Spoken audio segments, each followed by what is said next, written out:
ویسے حضور نے کبھی بد دعا نہیں دی، لیکن ایک موقع پر ایک جملہ ایسا نکل گیا جس کے اندر بد دعا کا رنگ تھا، واضح طور پر بد دعا بھی نہیں تھی وہ۔ غزوہ احد میں جب آپ زخمی ہوئے ہیں اور آپ کے چہرے پر وار پڑا ہے تلوار کا، اور آپ کے رخسار مبارک کی ہڈی جو ہے اس کے اندر زخم ہوا، اور آپ کے 2 دانت جو ہے وہ شہید ہوئے، خود جو پہنا ہوا تھا اس کی 2 کڑیاں آپ کی اس ہڈی کے اندر، رخسار کی ہڈی کے اندر گھس گئی۔ انہیں جب نکالنا چاہا، ایک صحابی نے دانت پکڑ کر کھینچا تو ان کے دانت نکل گئے، وہ نہیں نکلی، اور پھر کسی اور نے کسی طریقے سے نکالا ہے تو خون کا فوارہ چھوٹا ہے۔ پھر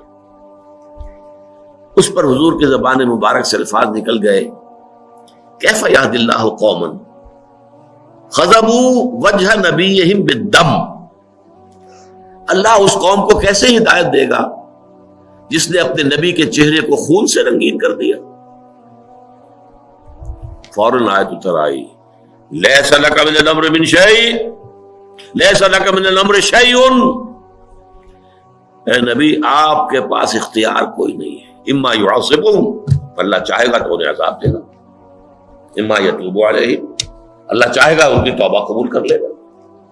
یہ اختیار ہمارا ہے، اٹس اور پریروگیٹو، انگریزی میں آپ کہیں گے یہ ہمارا جو ہے یہ خاص اختیار ہے، پریروگیٹو ہے، اس میں کسی کو دخل نہیں ہے۔ اور عجیب یہ تاریخ کا واقعہ بڑا عجیب ہے کہ وہ حادثہ جس شخص کی وجہ سے ہوا، خالد ابن ولید، اس لیے کہ وہی تھے کمانڈر، کیولری جو تھی،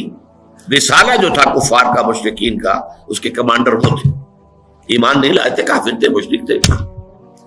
انہوں نے دیکھ لیا کہ وہ جو درا ہے جہاں پر 50 تیر انداز حضور نے کھڑے کیے تھے وہ خالی ہو گیا۔ پورے احد کا چکر دے کر ادھر سے آ کر جو حملہ کیا ہے، پھر 70 صحابہ شہید ہو گئے، حضور مجروح ہوئے اور بے ہوش ہو گئے، اس لیے کہ اتنا خون بہ گیا کہ ضعف کی وجہ سے بے ہوشی طاری ہو گئی، مشہور ہو گیا کہ حضور کا انتقال ہو گیا۔